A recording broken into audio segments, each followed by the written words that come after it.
नमस्कार दोस्तों, मैं शशांक गुप्ता आपका हार्दिक अभिनंदन करता हूँ अपने चैनल केजी मैथमेटिक्स में। तो आज हम बात करेंगे क्वेश्चन सॉल्विंग स्ट्रेटजी के बारे में। जब आप अपने एग्जामिनेशन हॉल में बैठेंगे तो किस तरीके से आप एग्जाम को अटेम्प्ट करेंगे। तो कुछ बच्चे जो हैं वो आखिरी के 30 या 45 मिनट जो बचते हैं आपके एग्जामिनेशन के, उसमें काफ़ी घबरा जाते हैं। उनके हाथ पैर हिलना शुरू हो जाते हैं और वो लोग फिर पेपर को गड़बड़ कर देते हैं। तो किस तरीके से आप पेपर को अटेम्प्ट करें कि आपका पेपर अच्छा हो जाए। अच्छा, आप लोग जब एग्जाम देने बैठते हैं तो आपके दिमाग में क्या चल रहा होता है। एग्जाम देने जब आप लोग बैठते हैं तो आपके दिमाग में ये चल रहा होता है कि किस तरीके से हर सामने आने वाला प्रश्न आप आसानी से सही कर दें, उसको जल्दी से जल्दी सॉल्व करने की कोशिश तो करते हैं आप लोग। यही सब बच्चे करते हैं। लेकिन क्या होता है जब आपका एग्जाम में क्वेश्चन फंस जाता है। कोई एक क्वेश्चन है आया और वो आपने पढ़ा, आपसे नहीं हुआ, फिर आपने सॉल्व किया, फिर नहीं हुआ, तो क्या होता है आपका एग्जाम में जो आपका उस समय जो घबराहट वाली फीलिंग आती है उसको कैसे दूर किया जाए। इसी के बारे में आज मैं इस वीडियो में बात करने वाला हूँ कि आप अगर किसी प्रश्न में फंस जाते हैं तो उस समय आप क्या करें। और या अगर कोई पेपर मान लीजिए टफ आ जाता है या कोई इजी आ जाता है या मॉडरेट आता है तो उस सिचुएशन में करें क्या, किस तरीके से पेपर को अटेम्प्ट करें जिससे आप अच्छे से अच्छा स्कोर कर पाएं एग्जामिनेशन में। इस पूरे जो टॉपिक है इसको जानने के लिए पूरे वीडियो को पूरा देखिएगा। अगर आप BHU BSc मैथमेटिक्स की तैयारी कर रहे हैं तो मैं बहुत ही अच्छे से तैयारी कराता हूँ। मेरे वीडियो लेक्चर्स, क्वेश्चन बैंक्स और टेस्ट सीरीज पड़े हुए हैं डिस्क्रिप्शन बॉक्स में, आप उनमें जाकर देखिए। साथ ही साथ आप टेलीग्राम चैनल से प्रीवियस जो क्वेश्चन पेपर्स हैं BHU में आए हुए 2018, 19, 20 सभी को डाउनलोड कर सकते हैं। और इसी तरीके से आप अपनी प्रिपरेशन को कंटिन्यू करने के लिए आप चैनल को सब्सक्राइब भी कर सकते हैं। देखिए बच्चों, आपका कोई भी क्वेश्चन अगर फंस जाता है तो आपका कॉन्फिडेंस तुरंत लो हो जाता है, आप में एक हार वाली फीलिंग आने लगती है। और वही फीलिंग आपको नहीं लाने देनी एग्जामिनेशन में, क्योंकि अगर वैसी फीलिंग अगर आपके अंदर आ गई इसका मतलब समझिए आपका पेपर गड़बड़ हो जाएगा। तो वो फीलिंग को रिड्यूस करने के लिए क्या हम ऐसी ट्रिक्स अपनाएं या क्या हम तरीका अपनाएं या किस तरीके से हम पेपर को सॉल्व करें, या अपने पैटर्न के अनुसार अगर आप BHU BSc मैथमेटिक्स की तैयारी कर रहे हैं, फिजिक्स केमिस्ट्री मैथमेटिक्स आता है, तो क्या आप पहले अटेम्प्ट करें, क्या आप बाद में अटेम्प्ट करें, जिससे आपका टाइम काफी सेव हो सके और आसानी से आप पूरा पेपर एक बार सॉल्व कर लें और दोबारा फिर से एक बार देखने का आपको मौका मिल जाए। तो बच्चों, एग्जाम टाइम में आप क्या छोटी छोटी बातों का ध्यान रखें। तो पहली बात तो ये है कि एग्जामिनेशन हॉल में कभी भी लेट मत पहुंचिए। मतलब आपका मान लीजिए एग्जाम सुबह 10 बजे है तो आप 9 बजे वहां पर पहुंच जाइए। हर हाल में 9 बजे आप आराम से वहां पहुंच जाइए। स्थिति को जानिए कि क्या है, कैसा है, कहाँ पर हमें बैठना है। ये तो चलिए आधे घंटे बाद ही आपको पता चलेगा, लेकिन 1 घंटा पहले आप जरूर वहां पर उपस्थित मिलिए। इससे क्या होता है कि आपका थोड़ा सा टेंशन जो बिल्ड हो जाता है, अगर आप मान लीजिए लेट हो जाते हैं तो एग्जाम का तो प्रेशर आपके ऊपर वैसे ही है, और ऊपर से अगर आप लेट होते हैं तो और प्रेशर हो जाता है कि अब क्या होगा क्या नहीं होगा, इस तरीके से। तो आपको कभी भी एग्जामिनेशन हॉल में लेट नहीं पहुंचना है। दूसरी बात, कभी भी आप ये नहीं कि एग्जामिनेशन हॉल में मान लीजिए 2 ही घंटा पहले पहुंच गए, 1 घंटा नहीं 2 घंटा पहले पहुंच गए, तो आप वहां पर जो है अपनी किताबें खोल के पढ़ना शुरू हो गए। किताबें खोल के वहां नहीं पढ़ना है। वहां पढ़ेंगे तो आप देखेंगे तो कुछ चीजें आपको हो सकता है उस समय ना रिकॉल हो रही है, तो आप घबरा जाएंगे कि ये तो मुझे रिकॉल ही नहीं हो रहा है। तो आप एग्जामिनेशन हॉल के बाहर मत पढ़िएगा कभी, ठीक है। वहां कॉपी किताबें कुछ नहीं लेके जानी है आपको, केवल आप अपना पेन पेंसिल जो भी लेके जाते हैं उसको लेकर जाइए। आराम से रिलैक्स होकर वहां बैठिए, चीजों को देखिए, समझिए, थोड़ा सा शांति पूर्वक बैठे रहिए वहां पर। जब आपका जब आपकी मतलब अग्नि परीक्षा आ जाएगी तब उसमें आप सारा जान झोंक दीजिए। बाहर कोई आपको एनर्जी वेस्ट करने की जरूरत नहीं है। और अगर आप बाहर एग्जामिनेशन हॉल के बैठकर पढ़ेंगे तो आपको लोग मूर्ख समझेंगे, क्योंकि लोग सोचेंगे कि अगर इतने दिनों में नहीं पढ़ पाया तो अब क्या पढ़ रहा है आखिरी में। तो आपको एग्जामिनेशन हॉल के बाहर बिल्कुल नहीं पढ़ना है। एग्जामिनेशन हॉल के अंदर जाते वक्त आप अपना पूरा प्रोसीजर फॉलो करिए जिस तरीके से आपको फॉलो करना है, और उसके बाद वहां पर जाकर आप मतलब इधर उधर ज्यादा ध्यान मत लगाइए। जहां पर आपकी सीट है वहां पर आप बैठिए आराम से, और सीट में बैठने के बाद अपनी आंखें बंद कर लीजिए। अगर कोई इन्फो देता है आपका एग्जामिनर तो उसको सुनिए। उसके बाद अलावा आपको कुछ नहीं देखना है। आप अपनी आंखें बंद कर आराम से बैठिए, रिलैक्स रहिए और अपने आप को थोड़ा सा ध्यान केंद्रित करने की अपनी कोशिश करिए बस। और जैसे ही एग्जाम शुरू हो तब अपनी आंखें खोलिए और अपना पूरी जी जान से पेपर में जुट जाइए। BHU BSc मैथमेटिक्स एंट्रेंस में आपके 150 प्रश्न आते हैं, ये आपको सबको पता होगा।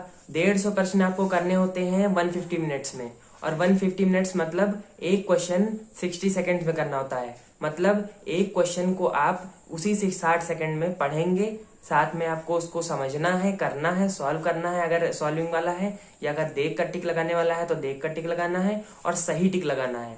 तो इतना सब कुछ आपको एक क्वेश्चन के लिए 60 सेकंड मिल रहे हैं। तो आप मतलब घबराइएगा बिल्कुल नहीं। अगर आपको कोई भी क्वेश्चन मतलब एक बार में पढ़ने में नहीं आ रहा है तो उसको सीधा आप मार्क फॉर रिव्यू कर दीजिए, अगर आपका पेपर ऑनलाइन मोड में है। अगर आपको एक बार आपने पढ़ा और क्वेश्चन मतलब जो है काफी घुमावदार है तो उस पर टाइम मत बर्बाद करिए, सीधा उसको मार्क फॉर रिव्यू कर दीजिए। मार्क फॉर रिव्यू कर देंगे। अगर आपका ऑफलाइन पेपर है यानी पेपर शीट्स वाला है तो आप सीधा उसको बड़ा सा गोला बना दीजिए वहां पर। इतना करके आगे बढ़ जाइए, क्योंकि अगर आपने घुमावदार क्वेश्चन को दोबारा पढ़ा, तिबारा पढ़ा तो उसमें क्या होगा, आपका टाइम वेस्ट होगा और उससे क्या होगा, आपका थोड़ा सा दिमाग टेंस्ड हो जाएगा। वो आपको नहीं करना है। पहले आपको वो क्वेश्चंस अटेम्प्ट करने हैं जो क्वेश्चंस आप आसानी से कर ले जाएं, क्योंकि आपको ये नहीं देखना है कि आप किस सेक्शन से कर रहे हैं, किसमें आपको ज्यादा मार्क्स मिल रहे हैं, ये सब नहीं देखना है आपको। मार्क्स आपको हर एक क्वेश्चन के लिए 3 ही मिलेगा। तो आप चाहे फिजिक्स का करिए, चाहे केमिस्ट्री का करिए, चाहे मैथ्स का करिए, तो आपको एक क्वेश्चन के ऊपर 3 ही नंबर मिलेगा। तो आप वो क्वेश्चन पहले करिए जिन क्वेश्चन को करके आपको मतलब जल्दी हो जा रहे हैं आपसे, तो उन क्वेश्चन को आपको पहले अटेम्प्ट करना है। BHU BSc मैथमेटिक्स वाले स्टूडेंट्स, जो लोग BHU BSc मैथमेटिक्स का पेपर देने वाले हैं, तो उनके लिए ये है कि अगर आप पहले केमिस्ट्री का पोर्शन अटेम्प्ट करते हैं तो वो आपके लिए सबसे ज्यादा फ्रूटफुल रहेगा। सबसे पहले आप केमिस्ट्री का पोर्शन अटेम्प्ट करिए, उसमें आप केवल 30 से 40 मिनट दीजिए, उससे ज्यादा नहीं। ठीक, 30 से 40 मिनट दीजिए। और क्योंकि केमिस्ट्री के पोर्शन में मोस्टली क्वेश्चंस या तो ऑर्डर बेस्ड आते हैं कि इनका ऑर्डर सेट करके टिक करिए, या तो आपके डायरेक्ट मतलब देखो मारो वाले क्वेश्चन आएंगे, या कुछ क्वेश्चन टफ आएंगे। तो जो टफ आते हैं उनको या तो आप अगर समझ में आता है तो ठीक है, नहीं आता छोड़ दीजिए, मार्क फॉर रिव्यू करिए जैसा आपको समझ में आए। अगर उसके बाद आप जो है 30 से 40 मिनट लीजिए और मैक्सिमम, ठीक, उसके बाद आप फिजिक्स का पेपर अटेम्प्ट करिए। पहले केमिस्ट्री आप नोट डाउन कर लीजिए किसी कॉपी में, पहले केमिस्ट्री 30 से 40 मिनट, उसके बाद आपका फिजिक्स का पोर्शन। फिजिक्स के पोर्शन में भी आपको 40 मिनट से ज्यादा नहीं देने हैं। 40 मिनट से ज्यादा इसलिए नहीं देने क्योंकि फिजिक्स के पोर्शन में बहुत सारे कॉन्सेप्चुअल क्वेश्चंस आते हैं जो कि आपको देख कर ही टिक लगा देंगे। तो अगर 40 मिनट से आप ज्यादा दे रहे हैं इसका मतलब आप टाइम ज्यादा वेस्ट कर चुके हैं। ठीक, तो 30 से 40 मिनट इसमें भी देने हैं आपको। तो टोटल अभी तक आपके 70 मिनट मान लीजिए कंज्यूम हो गए। ठीक, और 70 मिनट कंज्यूम करने के बाद फिजिक्स और केमिस्ट्री में, ठीक, उसमें कुछ ऐसे क्वेश्चन भी होंगे जो आपसे लगे होंगे, कुछ ऐसे क्वेश्चंस होंगे जो नहीं लगे होंगे। तो इन सबको आपको ध्यान रखना है। ठीक, उससे आपको घबराना नहीं कितने लगे हैं कितने नहीं लगे हैं, बस आपको जो आता है वो करिए, जो नहीं आता है मार्क फॉर रिव्यू या गोला बनाइए, जैसा भी आपका पेपर का मोड है। ठीक, उसके बाद आपका आता है मैथ्स का पोर्शन। मैथ्स के पोर्शन में आपको 50 मिनट अपने देने हैं, क्योंकि मैथ्स का क्वेश्चन अगर आपको अटेम्प्ट करने हैं तो आपको एक क्वेश्चन अटेम्प्ट करने में 2 मिनट लग ही जाएंगे। एक कुछ ही क्वेश्चन ऐसे होते हैं जो 1 मिनट में आपके सॉल्व होंगे, वरना हर क्वेश्चन आपका 2 मिनट लगेगा। तो और ऐसा तो है नहीं मैथ्स के पोर्शन क्योंकि टफ आता है BHU BSc मैथमेटिक्स में, तो आप BHU BSc मैथमेटिक्स में अगर दे रहे हैं पेपर तो मैथ्स का पोर्शन अगर टफ आ रहा है तो सारे क्वेश्चन तो आप अटेम्प्ट नहीं कर पाएंगे, ऐसा होगा भी नहीं। और जितने अभी आप टारगेट रखिए कि 30 क्वेश्चन आप पूरे सही अटेम्प्ट कर ले जाइए, उसमें कोई नेगेटिव मार्किंग नहीं होनी चाहिए। आराम से आप उसको 50 मिनट के अंदर सॉल्व कर ले जाएं, 30 क्वेश्चन 50 मिनट के अंदर, और ये बहुत ही अच्छा टाइम स्कोर रहेगा आपका। तो 70 मिनट उधर हो गए फिजिक्स और केमिस्ट्री के पोर्शन में, 50 मिनट यहाँ हो गए। 50 और 70 कितना हुआ, 120 मिनट हुआ। अभी भी आपके पास 30 मिनट बाकी हैं। 150 मिनट में 120 मिनट हट गए, 30 मिनट बाकी हैं। और आप अगर ध्यान दें तो आपने फिजिक्स, केमिस्ट्री और मैथमेटिक्स तीनों ही पोर्शन को कवर कर लिया है। इन तीनों पोर्शन को कवर करने के बाद आपको सीधा दोबारा वापस आना है केमिस्ट्री पोर्शन में। वैसे ही ऑर्डर को फॉलो करना है। केमिस्ट्री पोर्शन में आइए, वो क्वेश्चंस को देखिए जो आपने मार्क फॉर रिव्यू करे थे या गोला लगाए थे। इस तरीके से आप पेपर को अटेम्प्ट करेंगे। कैसे आप अटेम्प्ट करेंगे मैं समझा रहा हूँ आपको, आपकी मतलब सोच को बिल्ड कर रहा हूँ किस तरीके से आप पेपर को अटेम्प्ट करेंगे। तो आप केमिस्ट्री पोर्शन में फिर से वापस आइए, मार्क फॉर रिव्यू वाले जितने भी क्वेश्चन हैं उनको देखिए कहाँ है मार्क फॉर रिव्यू वाले क्वेश्चंस, तो उन क्वेश्चंस को टिक करिए। अगर आपका ऑनलाइन पेपर है तो ऑनलाइन में तो आपको सीधा आपको पर्पल कलर का दिख जाएगा ठीक, तो पर्पल कलर वाला टिक करिए आप तुरंत, उसमें देखिए कौन सा अगर क्वेश्चन को समझ में आता है तो ठीक है, नहीं आता है तो छोड़ दीजिए। अगर मार्क फॉर रिव्यू में आपने ऐसे क्वेश्चन कर रखे हैं जो आपको 50-50 है कि हाँ 50% हो सकता है सही है और नहीं भी सही हो सकता है, तो उनको क्या करिए आप mark for review and answer कर दीजिए। ठीक, तो वो आपका शायद ब्लू कलर से किसी भी कलर से होता होगा, ठीक, अब याद नहीं मुझे, तो वो ब्लू कलर से ही होता है, वो कर दीजिए। और उसके बाद ऐसा ही फिजिक्स में करिए, ऐसा ही मैथ्स में करिए। आप इतना करने के लिए आपके पास 30 मिनट थे, 20 मिनट में आप ये सब देख लेंगे अपने आप। ठीक, उसके बाद जो बचे 10 मिनट उसमें देखिए, उसमें आपको क्वेश्चंस अपने एलिमिनेट करने हैं, क्योंकि आपने मुझे पता है कि आप क्वेश्चंस ऐसे बहुत सारे टिक कर देते हैं या उसमें मतलब गोला काला करने वाले में तो आप मतलब नहीं करेंगे, क्योंकि आपको पता है दोबारा रिवर्स तो हो नहीं सकता। लेकिन ऑनलाइन मोड में अगर आप एक बार टिक कर सकते हैं तो उसको हटा भी सकते हैं, क्लियर रिस्पॉन्स कर सकते हैं। तो अगर आपने वहां पर कर दिया है और 50-50 है आपका आंसर, तो उन क्वेश्चंस को एलिमिनेट करना है जिसमें आपको लग रहा है कि हो सकता है सही भी हो या नहीं भी हो, तो उसको आपको हटा देना है। पक्की बात है ये, अगर आप ऐसा करेंगे तो आपके जो माइनस मार्किंग है वो रिड्यूस हो जाएगी, और अगर आप माइनस मार्किंग को रिड्यूस करेंगे तो बहुत हेल्प मिलेगी आपको अपने पेपर में, और बाद में आप अपने आप को खुशकिस्मत पाएंगे कि हाँ मैंने ये सही, अच्छा हुआ कि मैं इस क्वेश्चन को हटा दिया। कुछ क्वेश्चन ऐसे भी बाद में आपको मिलेंगे जिसमें आपका हाँ आपने सही लगाया होगा, लेकिन ये आप ध्यान रखिए, अगर आप तुक्केबाजी करेंगे एग्जाम में तो आपके माइनस मार्किंग ज्यादा हो जाएगी और आपके सही कम होंगे। तो उन्हीं क्वेश्चंस को लगाइए जिसमें आप 70% से ज्यादा आप श्योर हो। लेकिन बच्चों आप लोग गलती क्या करते हैं कि आप लोग एक लाइन से पेपर को सॉल्व करना शुरू कर देते हैं। एक लाइन से आपने पेपर को सॉल्व करना शुरू किया, जो आपको मनपसंद टॉपिक है वो आपने अगर देखा कि हाँ ये तो मेरा बहुत अच्छा मतलब बहुत स्ट्रांग टॉपिक है, इसको तो मैं इसके क्वेश्चन तो सारे सही करता था, तो ये क्वेश्चन मैं जरूर सही करूंगा कैसे भी हो जाए। ये सब आपको नहीं करना है। आपको एग्जामिनेशन हॉल में ये सब बिल्कुल नहीं रखना है कि हाँ मेरा ये स्ट्रांग था टॉपिक तो मैं इसी को मतलब जो है इसको जरूर सही करूंगा। उसमें आपका क्या होगा, 2 से 3 मिनट वेस्ट हो जाएगा। क्वेश्चन भले आपसे लग जाए लेकिन 2 से 3 मिनट आपका वेस्ट हो जाएगा। उस टाइम पीरियड में आप वो क्वेश्चन टिक कर सकते थे जो आपके मतलब देख के ही आप टिक लगा देते। तो ये सब आपको गलती नहीं करनी है, आपको फेवरेटिज नहीं ढूंढनी है, आपको वो क्वेश्चन ढूंढने हैं जो आपसे आसानी से और जल्दी से लग जाए।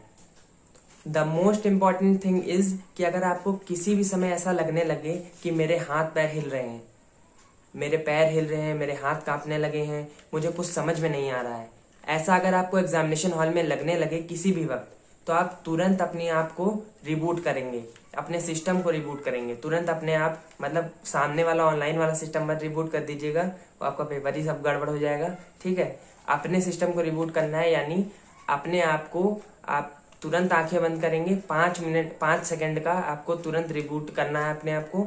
तुरंत आंखें बंद करिए, तुरंत आप 2 लंबी सांसें लीजिए और उसके बाद आंखें खोलिए और देखिए क्वेश्चन को। मैं दावा करता हूं कि अगर आप ऐसा करेंगे तो आपको तुरंत क्वेश्चन समझ में आ जाएगा, क्योंकि आप फ्रस्ट्रेटेड होते हैं। तो अगर आप 2 लंबी ब्रेथ्स लेंगे तो आपको काफी फायदा होगा, और आप ऐसा करके देखिएगा।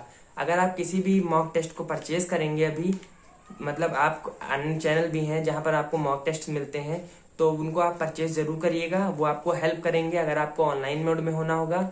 ठीक, तो उनको आप परचेज करिएगा, और ये ट्रिक जैसे जैसे मैंने बताया है पेपर को किस तरीके से अटेम्प्ट करना है उस तरीके से आप अटेम्प्ट करिए। और अगर आप ऐसे अटेम्प्ट करते हैं तो मैं दावा करता हूँ आपका पेपर देखिएगा आप अपने आप, आपका जो है एफिशिएंसी भी बढ़ जाएगी क्वेश्चंस को सॉल्व करने की। साथ ही साथ आपके जो क्वेश्चंस नहीं हो रहे थे या टाइम की मतलब किल्लत की वजह से छूट जा रहे थे, वो क्वेश्चन आपके हो जाएंगे, और आप पेपर को एक बार रिवाइज भी कर लेंगे दोबारा से।